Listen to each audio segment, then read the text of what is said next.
Această emisiune vă este oferită de compania Erbașu.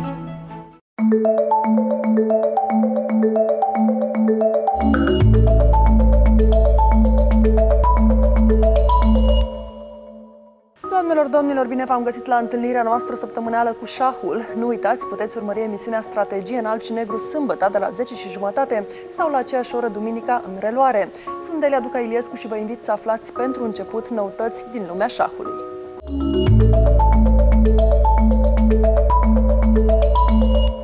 La Ploiești a avut loc o nouă etapă din cadrul Proiectului Național Șah în Școală demarat de Vlad Ungureanu. La competiție au luat parte 111 elevi cu vârste cuprinse între 5 și 19 ani. Cei mai buni șahiști juniori au primit medalii, table de șah magne 2D, precum și premii în bani. Marele câștigător al concursului a fost Șerban Cristian Ștefan de la Colegiul Național Caragiale din Ploiești. Premiul cel mare a fost înmânat de consilierii locale Alexandru Ștefan și Radu Simionescu. În pauzele dintre runde, chiar și cei doi invitați au jucat o partidă de șah, demonstrând astfel pasiunea lor pentru jocul minții. Competiția a fost arbitrată de Radu Cătălin Chirile, iar de bună organizare s-a ocupat Alexandra Ștefan, reprezentanta Prahova Value Center, și Constantin Țurlea, președintele Asociației Județene de Șah. O primă finală a proiectului Șah în Școală va avea loc tot în Ploiești, în Piața Centrală, iar alte două finale se vor desfășura în luna iunie. Micii șahiști sunt așteptați pe 4 iunie în Piața Unirii din Iași, iar apoi în 11 iunie în Piața Ovidiu din Constanța.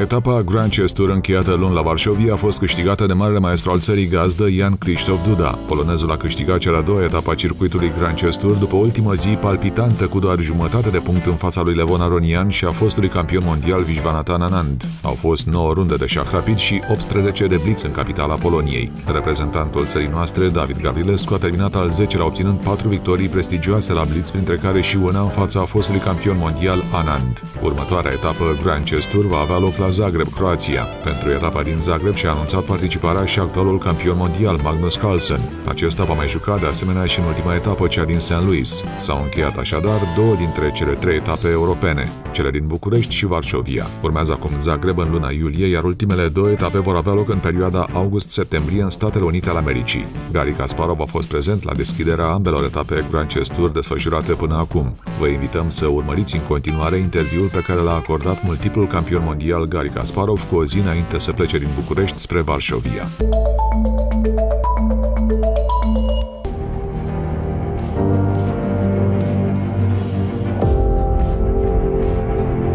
What do you like most about Romanian people? Because now you know a lot of them, and some very good.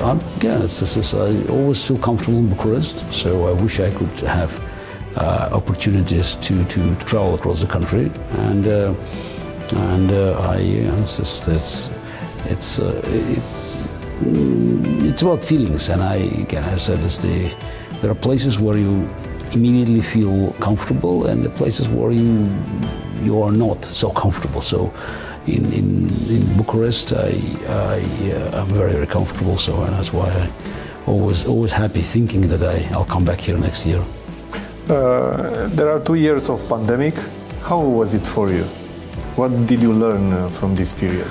Look, that was not the best period of my life, but we all had challenging times. I spent 3 months in lockdown in New York with my family, then 10 months in Croatia. It was far more comfortable living in our summer house at the seaside rather than being locked in New York.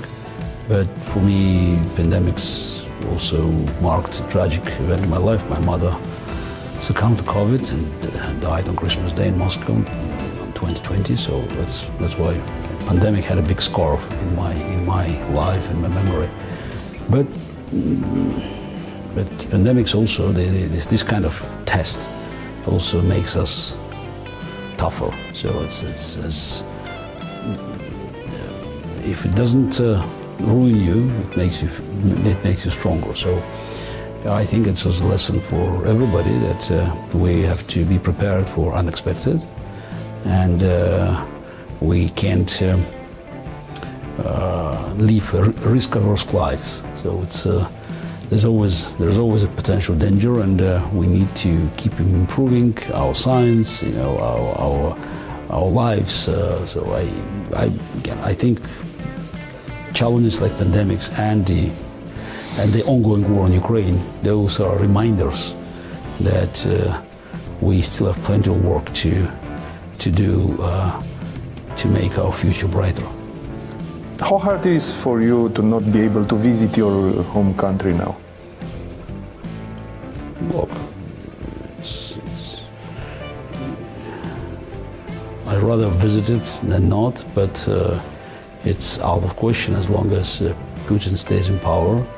I wish I could be there with my mother, but you know, I had no other choice but to stay away, and I believe I will come back because Putin is not there forever, and this war probably is making his stay in power even shorter. And I think I will come back to help my country to recover from the horrors of Putin's fascism. Let's wish that, yeah. You know, there are exactly 25 years from the rematch with the Deep Blue. Yeah. It was in May. May 11th, the end. Now, 25 years later, what do you think about that moment? It's a very important piece of chess history, also history of computer science. I had my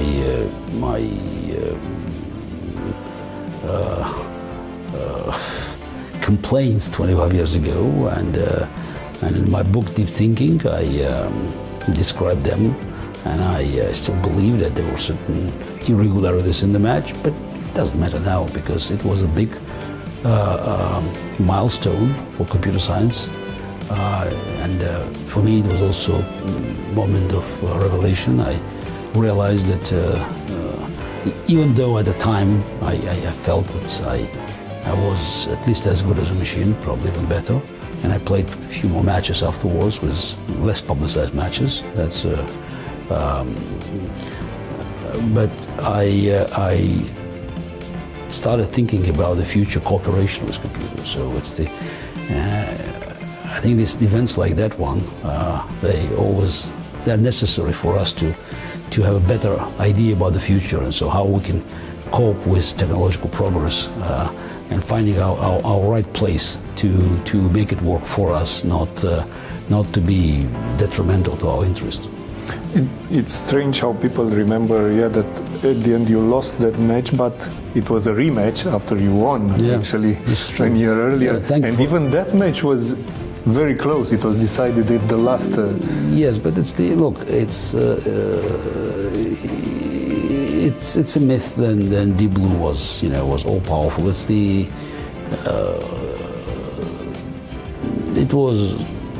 it was programmed. It was the strongest machine at the time, but now if you have your chess app on your mobile device, it's at least as good as Deep Blue, and of course any chess engine on your laptop is much stronger. So it was sensational at the time, and again it was a milestone for computer science. I heard from many prominent scientists that for them this match was a turning point. So many future scientists decided to join the computer science programs after the match. And again, I was angry 25 years ago, and now I'm very pleased that I was a part of this very important experiment. And I don't think it's a curse anymore. It's actually a blessing that I was part of that, and many at my lectures and my articles, and I always remind people about the lessons that we could learn from our defeats. Moore's law says that technology doubles every year. In 25 years since that moment, 5 years since your book was published, Deep Thinking was published. Did technology evolve much after the book was published? The artificial intelligence is still going that way? Look, you said in the book? The law is a law. I'm not here to deny it, but the law talks about the speed, the power of the computer, not about the quality of its decisions. And machines are getting faster and more sophisticated, but there's still limitations that are cannot be revoked by the Moore's law. It's about machines' ability to deal with very human factors like creativity and intuition, and it's a long story. And I explain it in my book, and I keep sharing my views and knowledge with all interested parties. But even with this phenomenal machine power that is available for us now, I don't think there's any danger for human role in the process of this decision making. It's in the combination of human plus machine, we have our indispensable role that cannot be removed even by the most powerful computers. What gives you hope for the future? I'm an incorrigible optimist by nature. I believe that history, it's moving it's a one-way street. It's moving in one direction, but it's not it's not autobahn. It's a very bumpy road. You could have real just it's tough moments, but I think it's always very exciting thinking that what you can do to contribute for the good of humanity. And I always lived with a simple principle, thanks to my late mother, that it's about making a difference. And I think now I'm making a considerable amount of difference, helping people to move in the right direction. How does a perfect day in your life look like? Without interviews, probably, but except that. Yeah, perfect day. It's something from the fantasy books, because there's always things that that interfere in your life. But I would say this perfect day is actually it's a family vacation, because that's where I could enjoy being with my kids and just do whatever. So watch a movie with them, or if it's summer, go to the beach and have just a light food somewhere. So and talk. My daughter is 15 and a half. My son is 6, turning 7 in July. So this is something that makes me feel really comfortable. But I live life that is very often makes decision about my schedule. So and I have to follow, because I have many duties and obligations, and family time has the best reward for all my activities. Do your kids play chess or? No, I have 4 kids, all the kids, and 2 kids that I live with now with my wife, and they know how to play, but none of them had any interest. But if we believe the laws of genetics, I have to watch their kids. Exactly. Do you have any advice for parents whose kids play chess?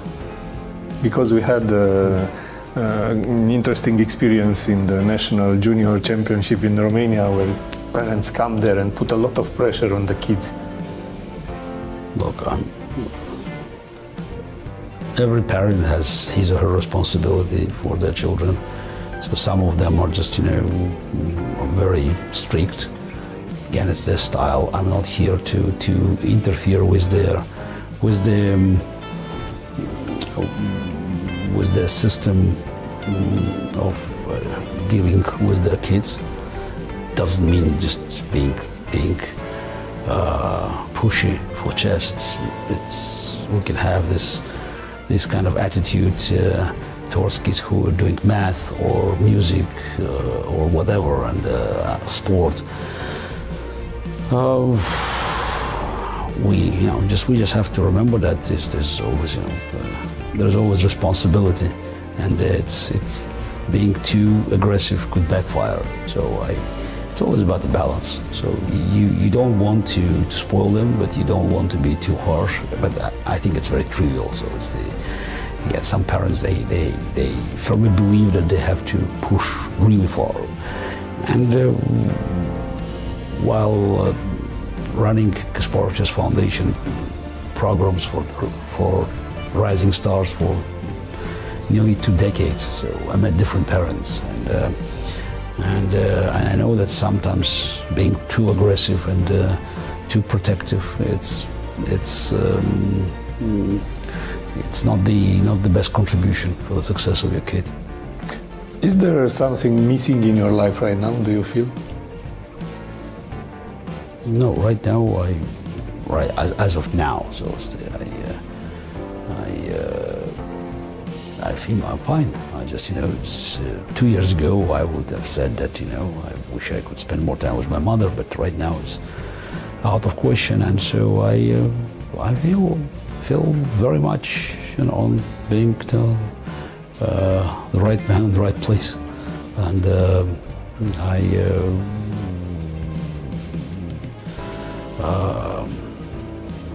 feel that this is my life is full of action, and I'm still relevant even at the time when I'm approaching 60. What would you say is the best memory of your chess professional career? It was a long career with many great moments, so it's naturally they are connected to the World Championship matches. 1985 victory, 1987 Sevilla also victory. I would probably stick to these 2 moments that were decisive games in the World Championship match. Where do you get your energy to keep going to tournaments, to all over the world? And I don't know. I do what I feel is right, and I think this energy just comes from my belief that making difference always keeps you in a good shape. So it's somehow the connection between your mental state and your body and your energy. Thank you very much. If you have a message, I don't know, for the organizers of this tournament to keep going, keep promoting chess. I don't think I need to convince organizers to continue, because they already have these plans, and I wish I could be visiting Romania for many years to come. And I have very strong feelings that Bucharest soon will become the chess capital of Europe, and I think that will be also a great contribution, not only to Romanian chess, but to Romania as a country. So it's always important to build something that is unique, and I think that we are facing history now here. With the transformation of the relatively unknown chess country into a powerhouse that will influence the development of chess in Europe and even in the world. What gives you hope in humanity in general, not only in Romania in chess? Again, I think we are here on this planet for a purpose, and I hate thinking that stupidity on one side and evil on the other side could stop us from fulfilling this purpose. Thank you very much. Thank you. Doamnelor, domnilor, emisiunea de astăzi se oprește aici, dar vă aștept și săptămâna viitoare cu alte povești interesante din lumea șahului. Iar până atunci, nu uitați de gimnastica minții.